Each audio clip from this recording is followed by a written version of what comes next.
Hello medicos. तो इसमें अपना एक टॉपिक बच गया था क्या, ऑर्गेनोफॉस्फेट पॉइजनिंग, जो कि कोलिनर्जिक सिस्टम में अपन पढ़ते हैं।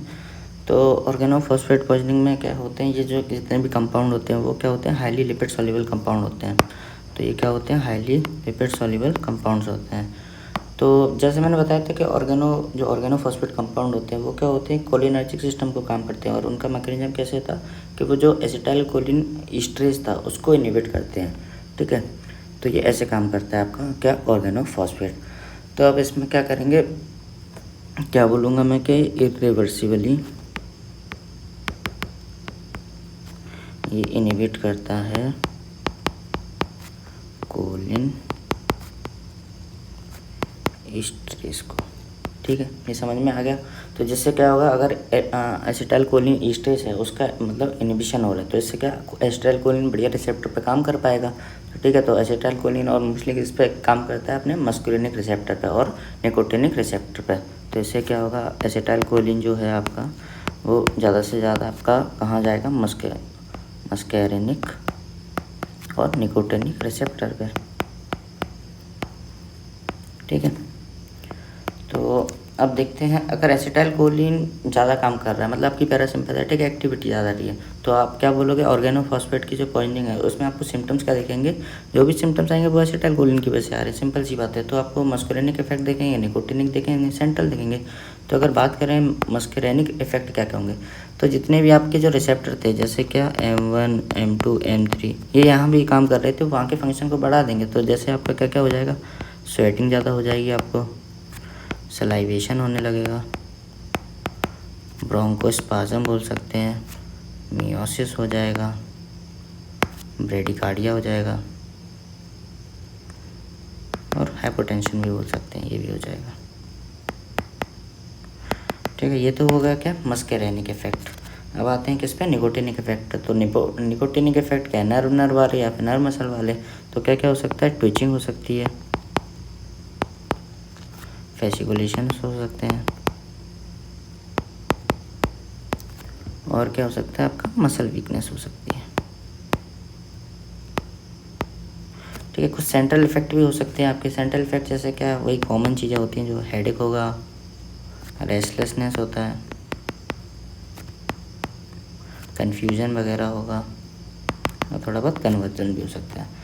ठीक है, तो ये तो आपके क्या हो गए, सिम्टम्स हो गए ऑर्गेनोफॉस्फेट पॉइजनिंग में। और ये क्यों होंगे, ये आपको समझ में आ गया होगा। अब सिंपल सी चीज़ है, आप क्या आते हैं, ट्रीटमेंट पे आते हैं। तो जनरली ऑर्गेनोफॉस्फेट का जो ट्रीटमेंट है वो कैसे करते हैं अपन, दो तरीके से, जनरल ट्रीटमेंट देंगे और स्पेसिफिक मेजर देंगे। हाँ, उससे पहले मैं आपको बताऊं कि जो ऑर्गेनोफॉस्फेटिक जो कंपाउंड होते हैं वो क्या इंसेक्टिसाइड की तरह यूज़ होते हैं। तो मोस्टली कौन यूज़ करता है, फार्मर यूज़ करते हैं। तो जनरली जब वो नंगे पैर खेतों में काम करते हैं तो ये ड्रग क्या करती है, वूंड वगैरह या फिर एब्जॉर्ब होने लगती है बॉडी में। तो सबसे पहले वो, अगर मान लो कोई भी फार्मर आया आपके मतलब हॉस्पिटल में आया, तो क्या करोगे आप, सबसे पहले जनरल ट्रीटमेंट करोगे। उसका जनरल ट्रीटमेंट क्या, जैसे कि उसके कंटेमिनेटेड क्लॉथ वगैरह होंगे जिससे वो ऑर्गेनोफॉस्फेट उसमें होगा, तो उसको हटा देंगे। और स्किन को क्या वॉश कर लेंगे अपन। वॉश किससे कर सकते हैं अपन, सोप से कर लो, वाटर से कर लो। तो ये तो जनरल चीज़ है। फिर उसके बाद आप क्या करोगे, गैस्ट्रिक लवास दोगे। ठीक है, गैस्ट्रिक लवास भी दे दिया। उसके बाद क्या करोगे, आपको एयरवे मेंटेन करना है, मतलब उसको एयर अच्छे से देनी है। फिर और क्या, आर्टिफिशियल रेस्पिरेशन कर सकते हो। आर्टिफिशियल रेस्पिरेशन ये ज़रूरी हो तो तभी करते हैं, मतलब नॉर्मली नहीं करते हैं। फिर क्या, डाइजीपाम देते हैं अपन। डाइजीपाम ये आपको आगे पता पड़ेगा कि ये एंटी एपिलेप्टिक, ये सेडेटिव हिप्नोटिक ड्रग है, मतलब बेंजोडाइजीपिन होती है। तो ये क्या, इसको अपन और कहाँ यूज़ करते हैं, तो ये एंटी एपिलेप्टिक में यूज़ होती है, मतलब जो कन्वर्जेंस होते हैं, कन्वर्जेंस को रोकने के लिए डाइजीपाम देते हैं। ठीक है, ये तो आपके क्या जनरल मेजर हो गए, ये तो आपको करने ही करने। ठीक है, उसके बाद आते हैं क्या, स्पेसिफिक मेजर पे। तो स्पेसिफिक मेजर में सबसे बढ़िया ड्रग क्या है अपनी, एक एट्रोपिन। देखो, एट्रोपिन की पॉइजनिंग हो रही तो फाइजोस्टिगमिन दे रहे थे, और ऑर्गेनोफॉस्फेट की पॉइजनिंग हो रही है तो एट्रोपिन दे रहे हैं। तो ये चलता रहता है बॉडी में अपने। तो एट्रोपिन देते हैं, तो क्या एट्रोपिन अपन देंगे कैसे, पहले उसकी बात करेंगे। तो एट्रोपिन की बात करें तो एट्रोपिन को 2 mg IV देते हैं। ये याद रखना है, ये इंपॉर्टेंट क्वेश्चन है। MCQ भी पूछा जा सकता है, 2 नंबर या जैसे भी पूछा सकता है, मतलब ज़रूरी है ये। फिर दूसरी बात क्या करते हैं अपन, हाँ 2 mg IV दे दी। उसके बाद क्या करेंगे अपन को, ये रिपीट करते रहना है हर 5 या 10 मिनट में। ठीक है, ये कब तक करते रहना, जब तक पर्सन आपका क्या ना हो जाए, टिल फुली एट्रोपिनाइज। इसका मतलब क्या है कि आपके जो सिम्टम्स या साइंस आ रहे थे उनको कम कर देना है। वो कम होने लगे तो उसको बोलते हैं अपन टिल फुली एट्रोपिनाइज, ठीक है। तो उसके बाद क्या होता है, अगर मैं बात करूँ तो एट्रोपिन ऐसा कर क्यों पा रहा है, ठीक है। तो एट्रोपिन अगर मैं बताऊँ आपको तो एट्रोपिन क्या है, ये अगले चैप्टर में आपको पता पड़ेगा। एट्रोपिन एक एंटीकोलिनर्जिक ड्रग है,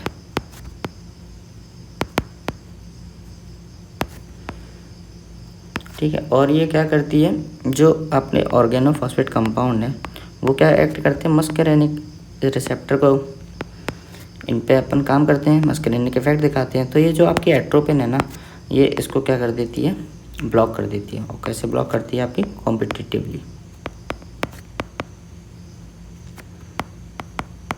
तो ऐसे ही आपकी एट्रोपिन काम करती है, ठीक है।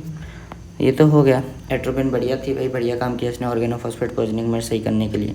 लेकिन क्या हुआ, एट्रोपिन थोड़ी सी कमजोर निकल गई। कहाँ कि ये मस्करेनिक इफेक्ट को तो ठीक है इसने झेल लिया, अब ये क्या करा, जो निकोटिनिक वाले इफेक्ट है उनको रोक दिया। तो जैसे एक मैं क्या ले लूँ, न्यूरोमस्कुलर पैरालिसिस है, ये एट्रोपिन की वजह से ठीक नहीं हुई।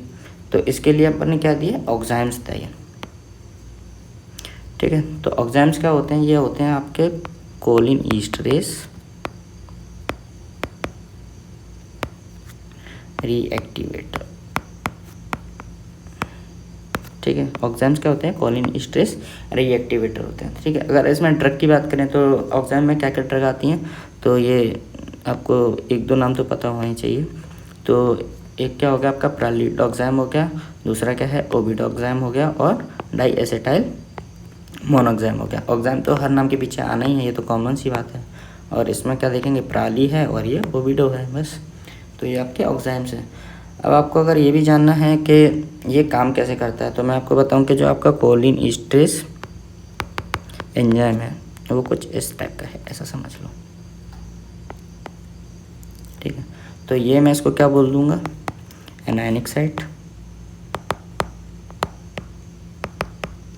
और ये आपका होगा स्टेरेटिक साइट, ठीक है। तो क्या होता है, जो आपका ऑर्गेनोफॉस्फेट के जितने भी कंपाउंड हैं वो यहाँ आएंगे और इससे क्या करेंगे, इसको क्या कर देंगे, इनएक्टिवेट कर देंगे। इनएक्टिवेट कैसे करते हैं, इसका ये क्या करा देते हैं, फॉस्फोराइलेशन करा देते हैं। क्या करा देते हैं, फॉस्फोराइलेशन, ठीक है। फॉस्फोराइलेशन करा देते हैं, बढ़िया एक फॉस्फेट घूम रहा होता है, ठीक है। अब आपके जो ऑक्साइम्स होते हैं, ठीक है, ऑक्साइम्स की बढ़िया एफिनिटी होती है किससे, एनायनिक साइड से जुड़ने की, ठीक है। ये इससे जुड़ते हैं और ये जो फॉस्फेट मिला है ये उसको रिएक्ट करते हैं उससे, और ये एंजाइम का क्या कर देते हैं, डी फॉस्फोराइलेशन, जिससे क्या होता है आपका कोलिन ईस्टरेस का रीएक्टिवेशन हो जाता है। तो ये सिंपल सा था आपका क्या, ऑर्गेनोफॉस्फेट पॉइजनिंग। इतना कुछ ज़्यादा खास नहीं है। आपको एक चीज़ याद रखनी है, क्या एट्रोपिन के बारे में याद रखना है, कैसे देते हैं, क्या काम करती है, कैसे मतलब ऑर्गेनोफॉस्फेट को कम करती है। जनरल मेजर है, आपको ये हॉस्पिटल में जब भी कोई पेशेंट आता है तो ये आपको करना ही होता है, तो ये भी कॉमन सी बात है। तो ये आपका सिंपल सा एक टॉपिक था, ऑर्गेनोफॉस्फेट कंपाउंड, मतलब ऑर्गेनोफॉस्फेट पॉइजनिंग, सॉरी। तो आई होप आपको समझ में आ गया। Thank you so much.